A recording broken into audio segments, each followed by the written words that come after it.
Welcome to the Rev Engine podcast, where we help B2B CEOs and revenue leaders get clarity on how to align sales and marketing, build a high-performing revenue engine, and accelerate revenue growth for their organizations. I'm your host, Jeff Davis, author of award-winning book Create Togetherness and founder of Rev Engine.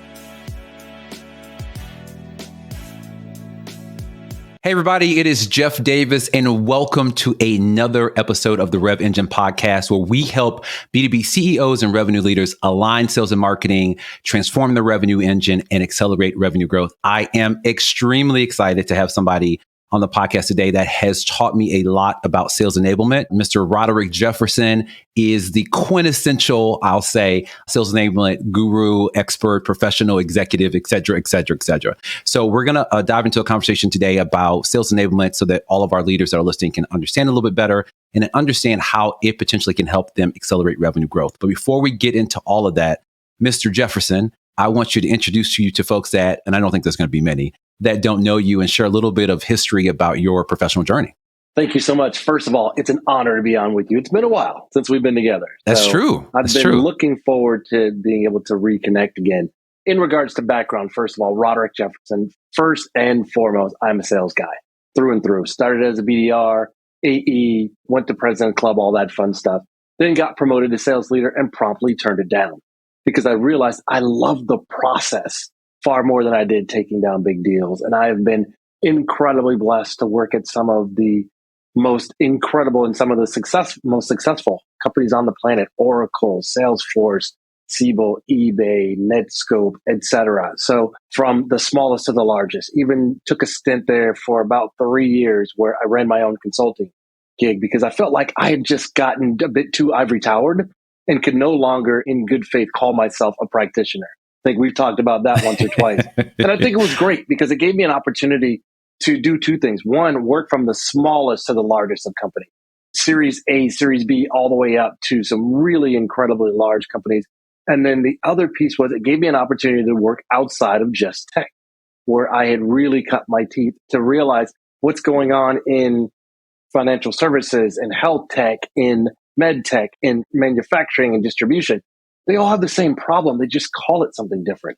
And even the definition of enablement over the years, although I am honored to say that I'm the person that cloned the nomenclature sales enablement about 17 years ago. But when I created this, what it's become into, first of all, I never thought it would take off the way that it has. Yeah. And secondly, the definition continues to morph, which on certain days I go, can we get some consistency? And on the other side, it's really different because it depends upon where you are in the maturation cycle of your company of what enablement really means. Yeah. One of the reasons that I really wanted to have you on this platform, we created this platform to really help people think cross-functionally. I think one of the things that we know in all organizations, we get into these silos and people aren't able to rise above and really think across the revenue engine. I love your background because not only have you been in different sizes of organizations, but you've also been across different industries, which I think we can learn so much when we really get in the shoes of another industry because they do things differently. So with that said, not everybody has a sales enablement function. You know that. I mean, amongst tech, it's becoming kind of like par for the course or table stakes, obviously depending on the size of the organization. But I want you to share with those listening, those CEOs or revenue leaders that don't have a sales enablement function or are considering adopting one into their organization, what does sales enablement do? That's a great I know it's question. A loaded question, right? Well, it's one of those things that you get all the time. And pre-COVID, I think it was very different than where it is now. So pre-COVID, I used to explain it as kind of breaking the complexity of sales into practical application through scalable, repeatable practices that ultimately led to kind of three things: accelerated speed to revenue, increased seller productivity, and then third, kind of connecting the front and the back of the house together for customers for life. Well, post-COVID, as with everything else, it has shifted. I don't even really give a definition anymore. I kind of explain it this way. Think about an orchestra, Jeff. You've got strings, woodwinds, percussion, all trying to play the right song. And sometimes they're out of tune. Sometimes they're stepping over each other. Sometimes they're just out of phase. Well, the same thing happens inside of a company, right? You've got your marketing, product marketing, HR, engineering. They're all trying to do the right thing on behalf of the prospect or the customer. but they don't have that one person that steps up until enablement comes in, that taps that stand. All of that noise and chaos now becomes a single beautiful sheet of music. Yeah. We are the hub that spokes out to every part of the organization. And in some cases, we're what I call the translators of dialects and languages. Being able to speak Spanish, French, German, etc., i.e. marketing, product marketing, HR, going to talk to them in their language, not in sales enablement ease, then being able to translate all of their languages back into sales. That's really what we do. I love that. And one of the other things that I think is important that I continue to hear from those I interact with, whether it be a keynote or just in conversation, is let's put myself in a CEO's shoes of an organization. And I'm sitting there and I'm trying to assess if I need a sales enablement function in my organization. What are the pain points? What are the signals? What are the symptoms that I'm going to see that should trigger me to be like, oh, I might need sales enablement. Maybe I should call Roderick or whatever that looks like so that we can really make it real for people. Absolutely. Actually, I'll give you an expanded version of that. With a CEO, what they're looking at is how do we get consistency around forecasting? How do we increase the funnel? How do we accelerate deal velocity? How do we make things larger and chunkier and do that on a consistent basis? Now, that's just your CEO. When I'm talking to a CRO, I'm talking about the things I said. How do we accelerate that speed to revenue? How do we get more people than I actually have budget for to go to President's Club? Because that's a great problem to have, right? How do we then identify not just our right ICP of ideal client profile, but how do we now identify, because we don't have enough acronyms, Jeff, our IEP? What's our ideal employee profile for our sellers now? Because as your company changes, as does the profile of your seller. And then there's the final piece. If I'm talking to a CFO, it's a whole different conversation. There are, 4 buckets to bring revenue in. Net new or upsell, cross-sell, renewal. There's partners. And then there's the reserve where you've got money. Well, if I'm a CFO, the one thing I never want to have a conversation with is, oh my goodness, I've got to go dip into reserves. So when I'm talking to the CEO, the CRO, and the CFO, what I'm saying is, here's how enablement or productivity or effectiveness can help each of you, one, impact revenue, because we don't drive unless you carry a bag. How do we then connect all of the lines of business, i.e. bringing in the CMO of saying, how do we make sure that there's consistent messaging and positioning?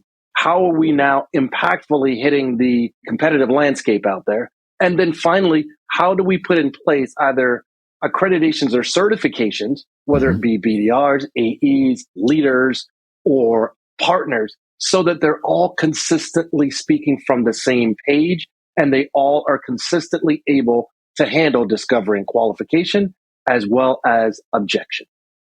So you said something interesting about not carrying a bag, which I would equate to not carrying quota, right? Correct. As a sales enablement professional, practitioner, executive, et cetera.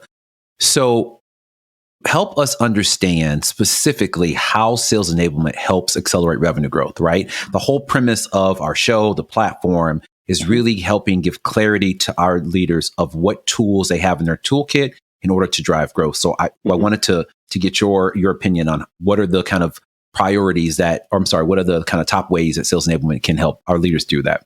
Sure. I look at enablement in kind of 3 buckets. One is content. One is messaging and positioning. Okay. And then the other is tool and metrics, right? Okay. So 4 buckets, I'll say. How do we help it?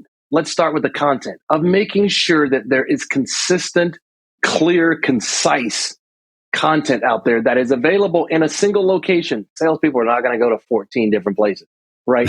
So with that content piece, when we are working with marketing, product marketing, et cetera, our job is to sit down and say, you know what?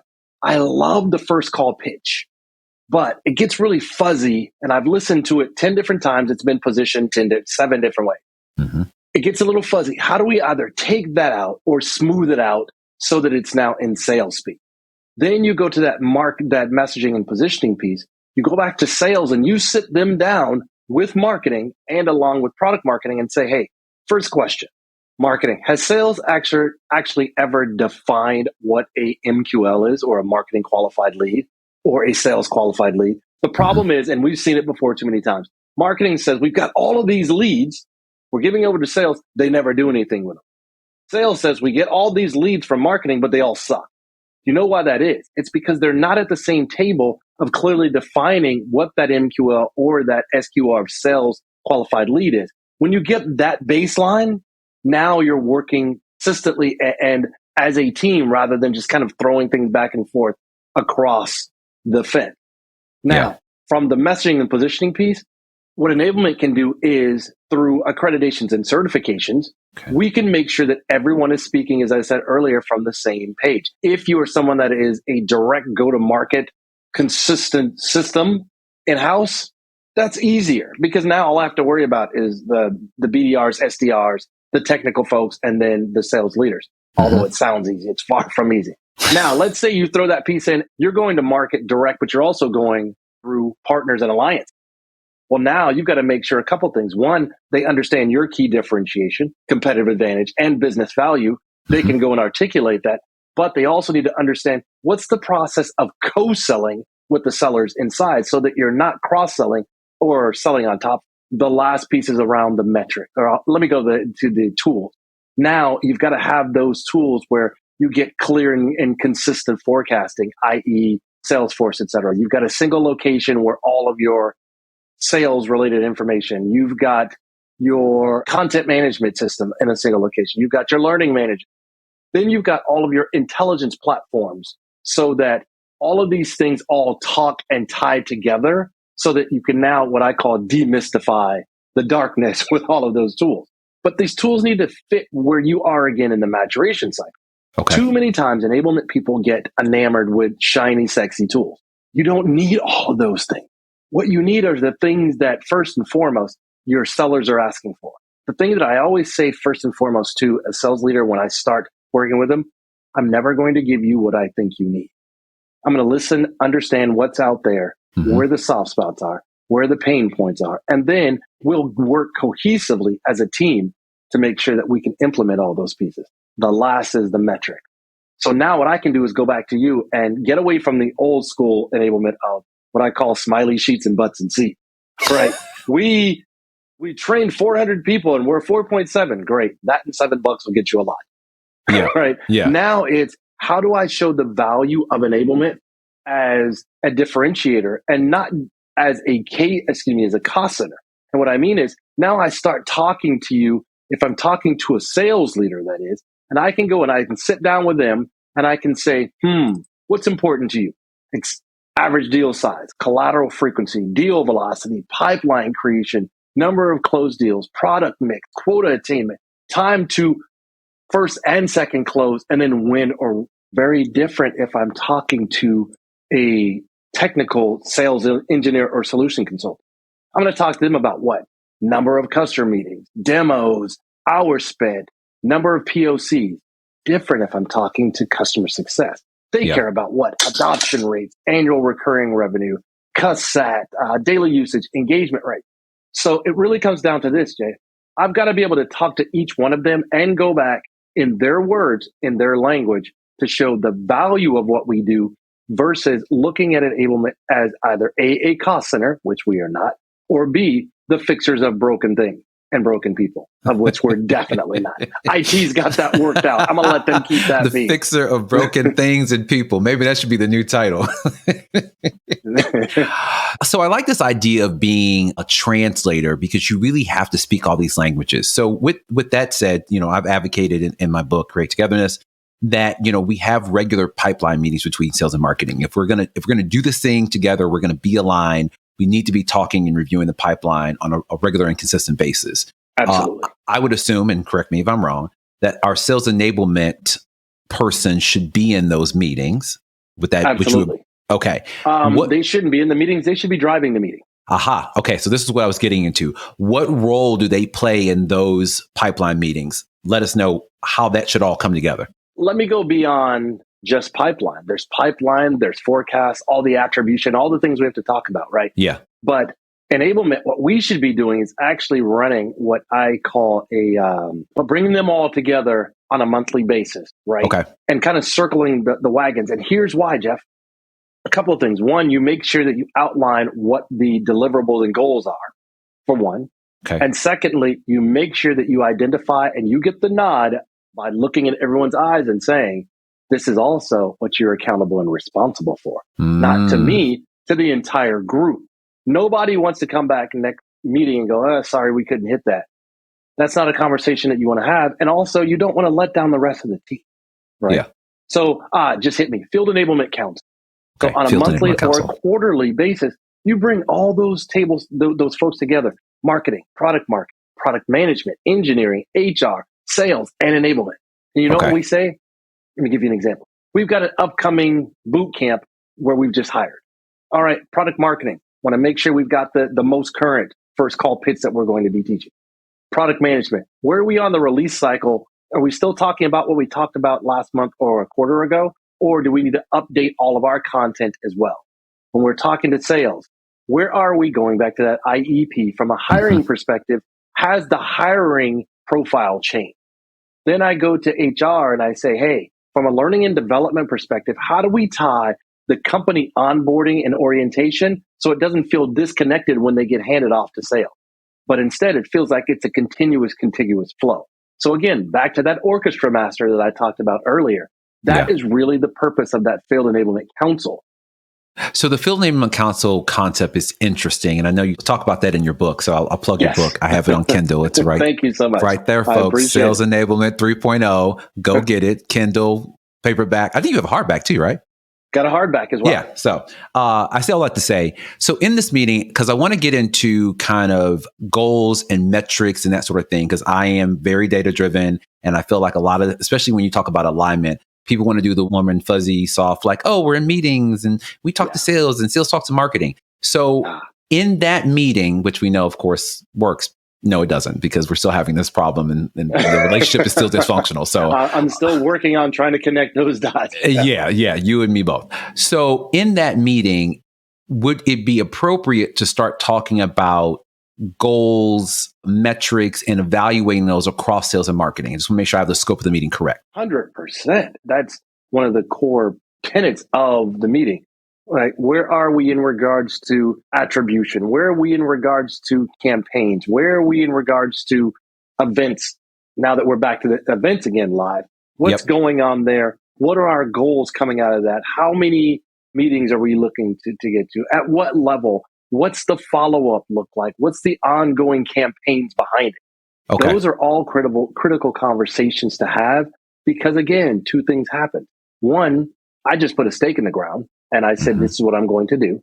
And secondly, it gives both sales and marketing an opportunity to say, what is it that will make this successful? And now let's brainstorm. What are the things that could possibly go wrong and either become a showstopper or inhibit us from hitting our goals and our deliverables? And then let's say, from a strategic perspective, how do we remove those pieces or at least somewhat alleviate?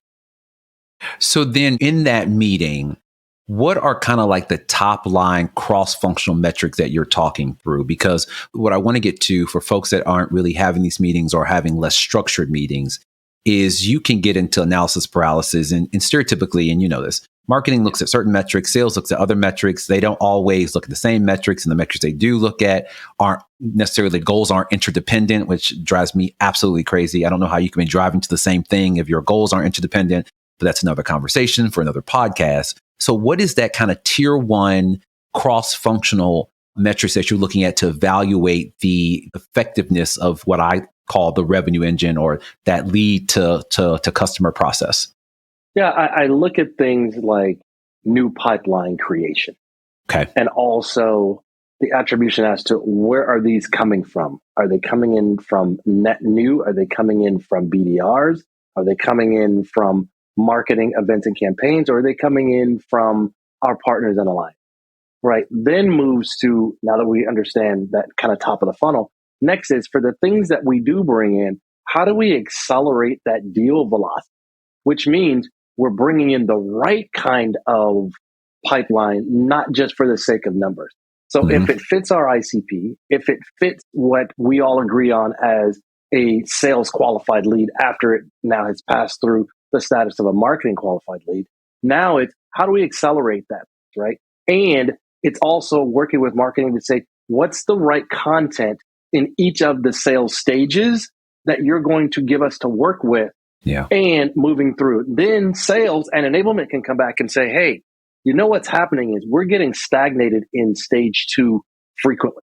I think the problem is we don't have enough content around how to either A, talk directly to our ICP in their words, i.e. marketing, we need some help here, right? Or we are talking at the wrong level. So how do we move higher in the organization? We need some help there as well. Yep. Or, as I said earlier, because we have inconsistency in messaging and positioning. The next piece is, how do we then look at and establish some metrics around time to first close and second close, i.e. revenue? Is that because they have or don't have the right type of content coming in? Or is it we don't have the ability even to deal with the discovery and qualification piece up front? Or can we not handle objections and that piece because we're not getting enough case studies from the market? Does that help, Jeff? It does. And you actually triggered another thought. So when you talked about the different stages, and I'm a big proponent of the buyer's journey. I talk about it all the time. Exactly, you know where I'm going. You know where I'm going with this. Exactly where you're going. I originally didn't have a plan to talk about it, but I was like, you said the stages. So I think there's a couple ways to go at this. In your mind, what is the most effective way to build a buyer's journey that actually is actionable and usable versus, because sometimes, and I'm going to get in trouble for saying this, but for my marketing colleagues, we create these journeys and they basically come out of our ass and we don't really do anything with them and it sits on the shelf. So how do you actually build, so two things, an effective buyer's journey and one that people can actually use across the organization outside of marketing? Let's start with, you don't get to build a buyer's journey. Ooh. Let's start there. Ooh. Right? You do not get to define the buyer's journey. And this is the problem that I've seen so many times in so many companies, both large and small. They go in and try and define the buyer journey based upon these things: our sales stages, our sales process, our sales methodology. Let's call it our selling motion. Mm-hmm. Scratch that. And then what happens is, then we're going to try and shoehorn the prospect in so that they fit into one of those boxes or stages. Stop it. Go back and have that definitive conversation with your buyer and ask them, who's part of the buying journey? Buying cycle? What does your buying cycle look like? Is it seasonal? As well as who buys, when do you buy, and why do you buy? The second question that we've got to ask the buyer, because we always find out what's your pain, what's going on, what's the goals. You can go read their 10K, 10Q on that, or go listen to their last quarterly announcement. Yeah. No, that's for ROI purposes. Now, if you want to get the other half, that's what I talk about in the book around COI, the cost of an action, right? Oh. By not moving forward. Here's how you get that answer. And that is, so Mr. and Mrs. Buyer, by having a conversation and a relationship only with our company, how can we help you personally, right? So Can we get you a larger seat at the table? Can we get you out of the doghouse? Can we put your name up in lights so that you're known? Or a matter of, how do I get you moved over to the buyer's table now where you may not be? So by leaving that personalized piece out, you're only getting half of the equation of ROI, but you're leaving COI off the table. So stop trying to shoehorn your buyers into your selling motions. Go understand their buying cycles and buying process and buying committees, as it has become more frequently now. Right. And then go back and work with your sellers as well as your SE, your technical folks. And now all of these into the sales stages. And I guarantee you that your deal and win rates will go through the roof. So, and stereotypically, as I've seen, the buyer's journey is built on a lot of insights from marketing, market research, maybe interviews, et cetera, et cetera. Absolutely. So who do you think should really own, and this could be more than one person, but who should be really owning the development of the buyer's journey or optimization, or who is that person that keeps that fresh and relevant and true? Your sales leader. Okay. And I'll tell you why. Because if they don't buy into it, they don't own the adoption, the execution, and the positive modeling of it, it'll die on the vine. I don't care what marketing or any other group gives. But what you do is you now constantly do those touch points, like I was talking about in the Field Enablement Council meetings, to make sure that you and marketing, you being sales, are on the same page and you're all rowing in the same direction. Just because you're in the boat doesn't mean you're going the same direction. Sometimes that thing is just spinning around in circles, as we both seen. So let's agree upon this piece. Let's hold each other both accountable, but let's also work and row in the same direction. And here's the piece that gets left out. Let's make sure that we celebrate this jointly. How many times have you seen a sales leader sit down? We just closed the largest in the history of the company. Yes. Say thank you to marketing. Thank you to product marketing. Thank you to product management. Thank you to HR for hiring the right people, etc. Thank you to our alliance partners for locking this down. Put everybody's name up in lights, or put nobody's name up in lights. I'm so glad you brought that up, because there's the cultural aspect of there that you identified is, if you truly are trying to move into a more collaborative relationship with marketing, aka sales leader, and you never acknowledge them for their contributions, whether you 100% agree with them or not, they are contributing in some way. And I'm assuming this is a decent relationship that's not completely dysfunctional. They're contributing in some way. You might not like the leads, but they're at least getting you something. Because what it does is it signals to sellers that if you don't bring them up, then like, I don't need marketing. Why are they there? I don't know what they do. And when you do bring them up, scribes, their sales support. They're sales support. No, exactly. Not. They're not. They're not support. They're a sales partner. Yes. They're not. No, let me take that back. They're a revenue partner. It's not even about sales, because the same thing happens on the back end with customer support or client services, right? They've got this big upsell, cross-sell, or renewal that they take down, lock it down. I don't think I've ever in my 25 years seen something come out of a customer support leader that says, thank you, we couldn't have closed this without the help. Yeah. Yeah. Start doing it. Acknowledge it. It's the smallest of things. I think one of the main things that helped me be successful when I transitioned from sales to marketing is coming from, carrying the bag. I always thought of sales as my customer.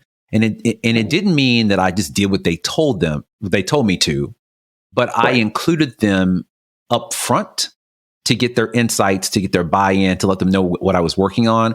And it really paid me back in spades, because when I would release programs or projects in the field, they sold it for me. Absolutely. It's about building a culture based upon an attitude of gratitude. Yeah. And understanding that it's not just about, it takes a village. No, it takes a village of people that know and execute their role, and then acknowledging them around appreciation once it's done. Yeah. I love it. Right? Because like with any human, if I keep doing something, it becomes expected. And then it's very easy for me to stop doing it if I don't feel appreciated or a part of the tribe. Those are facts. Same thing happens in corporate. Yeah. Yeah. People get taken for granted. Absolutely. So when you think about the revenue engine, I think there's a lot of digital capabilities that need to be transformed, upgraded, leveled up. Specifically around, let's focus on sales, because I know we're still having this conversation about what I call digital first selling, digital selling, virtual selling, whatever you want to call it. I think we're at a point now it's just called selling, even though we still try to delineate it. And I don't know that all sales leaders are 100% on board. I'm curious, what role does sales enablement play in implementing those capabilities into, let's keep it just focused on sales. Like, what does that look like? Because I know obviously there's a responsibility for sales enablement stereotypically around coaching and training. How do you guys look at digital capabilities and helping sellers sell a more modern way? Well, I think it starts with the fact that it's time to recalibrate. We all know we can't do things the way we used to do them, Jeff. And so I say put a stake in the ground and say, look, first and foremost, go back and reassess your current deal customer profile and your buyer profiles to see how those have shifted. And then sales, work with marketing to adjust those. That means that your case studies may be out of date. That means that your ICP may have changed altogether. So the way that you're going out and messaging and positioning just doesn't play anymore. The next is, and we just talked about this, go with and sit down with marketing, articulate and communicate what you've learned to be the current version of the buyer's journey. And then how do you both attack that joint? The next piece is kind of that Enablement Council we talked about. Coordinate between sales, HR, marketing, and enablement to reassess your current ideal employee profile as well as your customer profile. Yeah. The next piece is then realign your sales methodology, your sales stages, motions, assets, and collateral so that it now aligns with the buyer's journey versus then trying to align and shoehorn the buyer into your piece, right? Yeah. And last and most importantly is then collaborate with sales, marketing, product management, et cetera, to build those updated processes, programs, platforms, and align and tie everything back to revenue focused metric that again aligns back to the buyer's journey.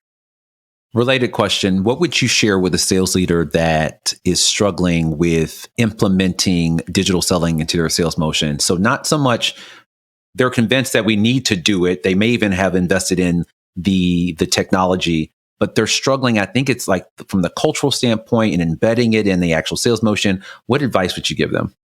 Oh, that's an easy one. Become the model of it, because what's important to your manager is imperative to you. Okay. Most of the time, these things don't get implemented or adopted or strong uptake because it's simple.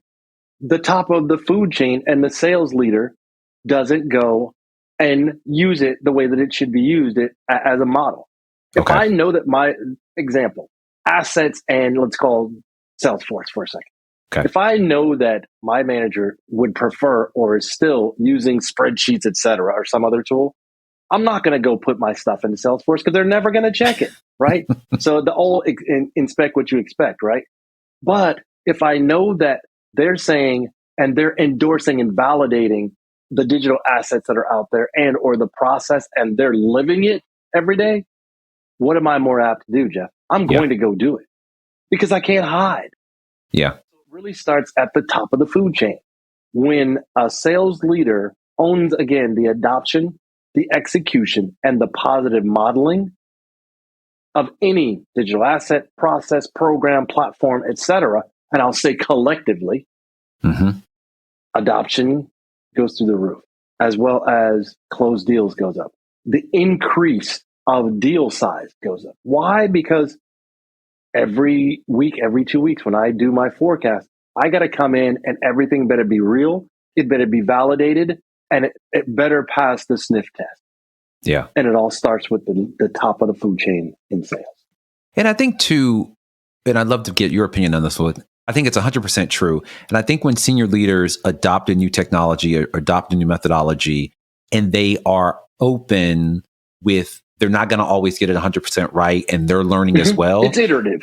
Yeah. I think that people are more junior people are more open to say like, oh, well, my SVP is not going to get 100% right either. And it's okay for me to like make mistakes as well. I think it's when you try to come in and either A, to your point, you don't model behavior at all and you don't do it, that doesn't work. And B, when you just pretend like you're perfect and you're like, oh, I know this down and but no one's coaching anybody on how to actually use the stuff.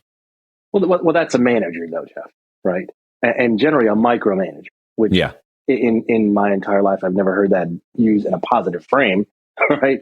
No. It's when you have a true leader that A, they screw up and they're not afraid to share that because now it's a learning opportunity. For one. Second, when they out of the gate, your people, I'm going to give you opportunity and leeway to make mistakes because I screw up every day, even as a leader. Yeah. And so when you do that, but then when you take those as learning opportunities, guess what happens? They're more apt to come to you and say, hey, I may not have nailed this all the way. How could I have done this better next time? Or I was completely off, way off base. Yeah. And I think that when you start having conversations instead of teaching sellers how to give presentations, everything shifts. Yeah. Well, I heard you say something years ago that for some reason really stuck with me. And it's so like not in my space, but when you said it, it sparked something in me. So, and if I get this wrong, please correct me. I think you said you train animals and you enable people. Was that correct? Absolutely. Oh, okay. You nailed it. You got to tell people what that means. Cause like literally, I'm not even kidding you. You said it and like I stopped talking because I was like, hold on a second, let me digest and understand what this means. Tell people what that means. When I say that, what I'm talking about really is that when you teach an animal or a person to just train, it's only giving them a component, right? And I'm not teaching people how to roll over or sit. I want to actually take them on a journey, right? And it's kind of the difference between learning and enablement, right? And so when I always look at training as kind of a one-time spot, a sprint, if you will, Okay. versus enablement being a marathon.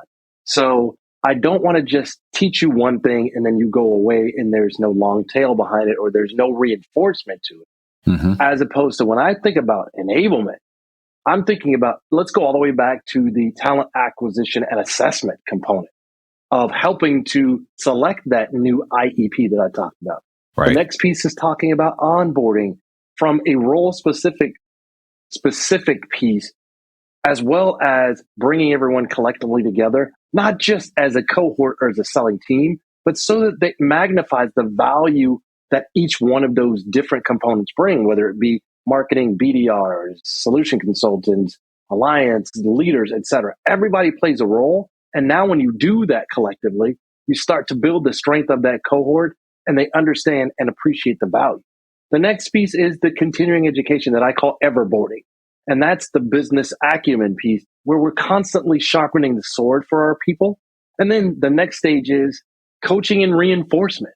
Because so many times we work with our new hires or we're working with our individual contributors, but who's actually up leveling and upticking the leaders? Now, I'm not talking about L&D where you're doing managing legally, ethically, all the compliance thing. I mean, really about their role.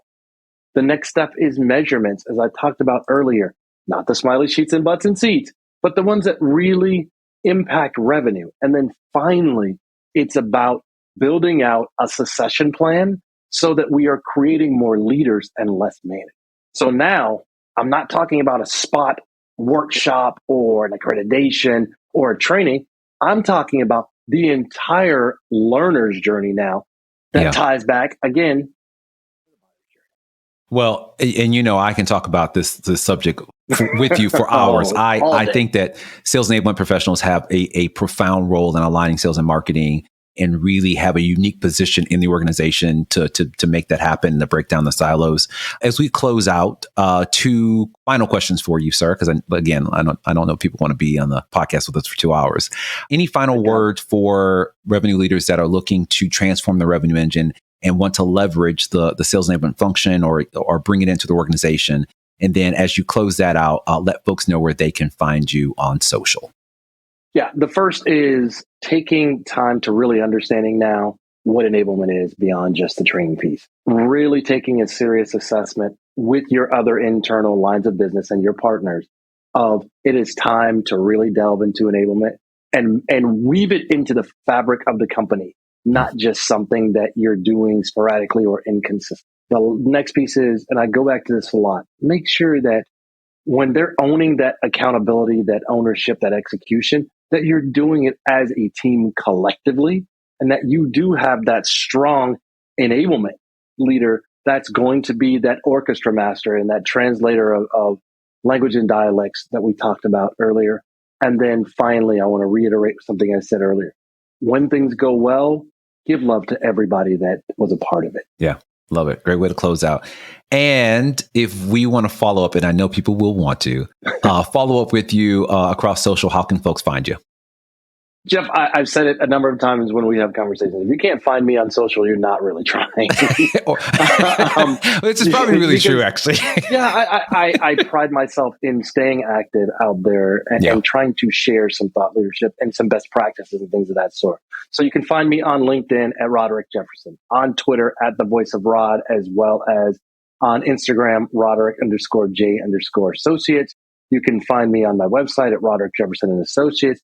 Or, as we talked about earlier, you can find the bestseller up on Amazon. There it is. There it is. Well, Roderick Jefferson, always a pleasure. Thank you for your time and looking forward to staying connected and hopefully having you back on the show. Thanks for listening to the Rev Engine podcast. I hope today's episode provided you with some actionable insights that will help you begin the process of transforming your organization to a high-performing revenue engine. If you found today's episode valuable, We ask that you support the show's growth in 3 ways.